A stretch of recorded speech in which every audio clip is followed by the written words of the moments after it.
The 17 News at Sunrise podcast is brought to you by Clinica Sierra Vista. Welcome back to the 17 News at Sunrise podcast, where we share your news on your schedule.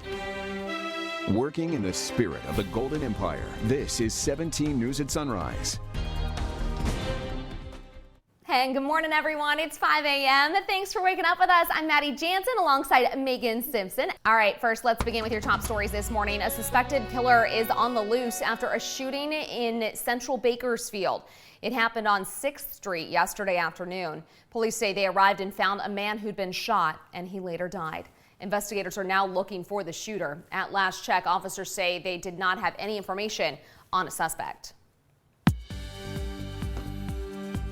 The Bakersfield Police Department released body cam footage of an officer-involved shooting which left a man dead. The video was released in a community debriefing posted on YouTube. 17's Rob Hagan has the story. Hello? Yes, ma'am, I need help. What started as a 911 call from an off-duty LA Reserve officer became a morning filled with gunfire. Now, a month later, the BPD and LAPD released video of the events that led to the shootout that killed suspect 29-year-old Jason Taylor Bowles of Bakersfield. It was August 24th. It all started when the off-duty LAPD reserve officer and Bakersfield resident called 911 suspecting Bowles of committing a burglary in the 11,300 block of Andretti Avenue. Police show video evidence of Bowles pulling a sweatshirt and a handgun out of the trash. While the off-duty officer is on the phone with the 911 dispatcher, Bowles pulls his gun. They both exchange gunfire seconds later.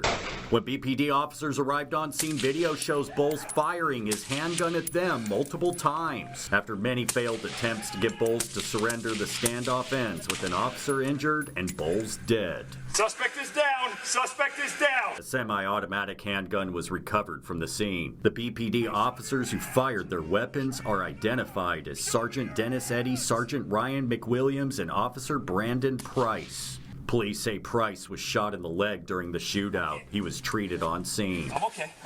All three BPD officers are on paid administrative leave. The off-duty LAPD officer has not yet been identified. The Bakersfield Police Department is handling the criminal investigation. The LAPD is conducting an administrative investigation into the LAPD reserve officer. The investigation could take up to a year to complete. That was Rob Hagan reporting. This is an ongoing investigation, and if you have any information, you are asked to call the Bakersfield Police Department at 327-7111. The first weekend of the Kern County Fair is in the books, but there is still a lot of action happening this week. Yep, 17's Rob Hagan takes us out to the fair. Get ready for some of the most unique sights, sounds, tastes, and smells all in one place because everybody knows how fun the fair is. Everybody has had a grilled cheese sandwich. We had to throw a little spin on it, and I can guarantee most everybody has never had a rainbow grilled cheese. Get ready to eat with your eyes and follow your stomach to Matty Boo's, where the ingredients are magical. I got the rainbow grilled cheese because they have a lot of colors and it's cool. Most regular cheese comes from cows. The rainbow grilled cheese, though, comes from unicorns. All right. Now for the best little ride at the fair for the little ones. They safely buckle them in, and he just loves animals. Cute priceless pigs are also a bonus at the Happy Pony rides. Now on to something new this year at the fair, and it's not for the faint of heart. For our giant snake enclosure, we have 5 giant snakes. The longest one's the 23-footer, 263 pounds. Her name is Tiny. Angeline Tran says it takes a team of up to 8 people to handle the monster snake known as Tiny. But this brave animal expert also has something for the wimps. So this is a ball python. Her name is Sunshine. She's just a regular banana ball python, fully grown. We just keep her out so people can know what the texture is like for these snakes. Finally, I searched for the king of the fair. No, not that guy. The champion prized pig.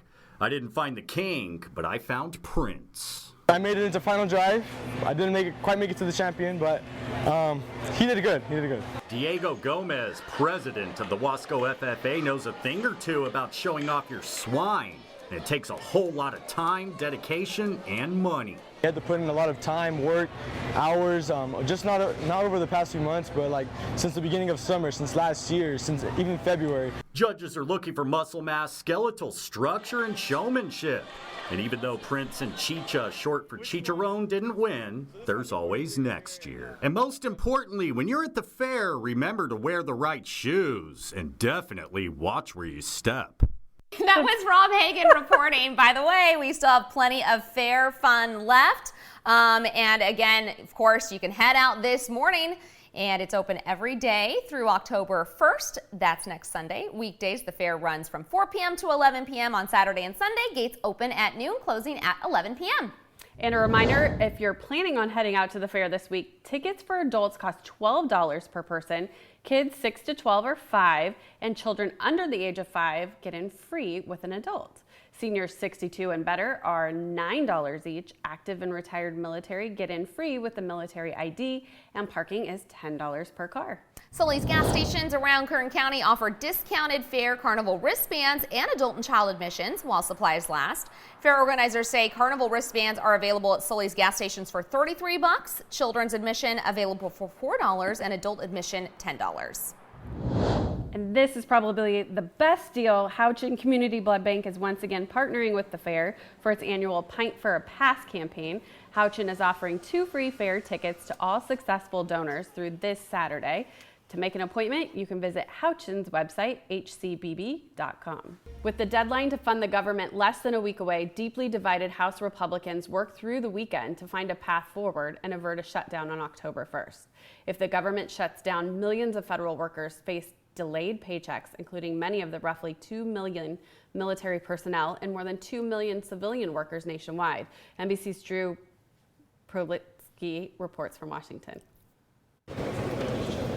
With the federal government set to run out of money, a group of House Republicans worked through the weekend to avoid a shutdown, but there are still no signs of a deal. So I don't want to see a shutdown, but there is no doubt in my mind that the country is headed for a shutdown and everyone should prepare as such. A new budget is stuck in the U.S. House as hardline Republicans demand steep spending cuts. This dysfunctional Washington cannot continue. That's why folks like me, we're sticking to our guns, and all of a sudden we're the bad guys because we want to balance our budget. Democrats and the Biden administration are warning of dire consequences if a deal isn't reached. Federal law enforcement will work without pay. Thousands of kids would lose access to government pre-K. Small business loans would be in jeopardy, passport offices would shut down, and food safety programs would be affected. Federal employees and military service members also won't get paychecks. The most frustrating thing, of course, is that the president and the administration have a responsibility to make sure no matter what Congress does, that the country keeps on succeeding, and that's what we're doing. While much of Washington is pessimistic about the chances of a deal being reached before the September 30th deadline, I think we're able to work through this. At the end of the day, get there. House Speaker McCarthy trying to inject some optimism heading into what could be the final work week before a government shutdown. While pay for millions of federal workers would be affected under a government shutdown, Social Security checks would continue to go out, Medicare and Medicaid programs would remain intact, and the U.S. Post Office would continue operations. Drew Petrimo, NBC News, Washington. And now to one of our signature issues here at 17 News, pedestrian safety. A man is dead following a deadly hit-and-run crash in Central Bakersfield. Police say it happened in the 1300 block of 34th Street around 1 a.m. on Sunday. Authorities say the suspect vehicle was traveling east on 34th Street when it hit the pedestrian who was in the road and then fled the scene. The identity of the pedestrian has not been released. If you have any information, call BPD. In your 17 Crime Watch, police are asking for your help finding a man wanted for an alleged sexual assault. Authorities say it happened Monday, September 18th, about 1:45 a.m. in South Bakersfield. The attacker is described as a Hispanic man in his mid to late 30s wearing a black and white hat with a rooster emblem and dark clothing. Anyone with information is asked to call BPD at 327-7111. The Kern County Fire Department announced it will be conducting wildland hot drills in East Bakersfield, referred to as the Valley Training Burn this week. The training burns will involve live fire exercises on 40 acres of property at the southeast corner of Highway 178 and Highway 184. Today, Wednesday, and Friday, officials say the prescribed burns will help reduce the risk of wildfires to local neighborhoods. The fire department has created fuel breaks for safety, and they're working with utility companies and the air control district. After more than 140 days, the Writers Guild of America and the Alliance of Motion Picture and Television Producers have reached a tentative agreement. WGA members have been on strike since early May, and actors joined the picket line in July in a separate dispute, which brought production on many Hollywood television shows and films to a halt.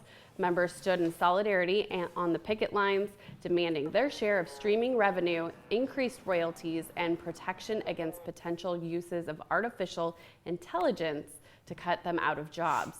The WGA and the AMPTP first began negotiations on Wednesday, and they were joined by studio executives the following day. Despite reaching the tentative agreement in a statement to members, the WGA noted that no one is to return to work until specifically authorized by the Guild.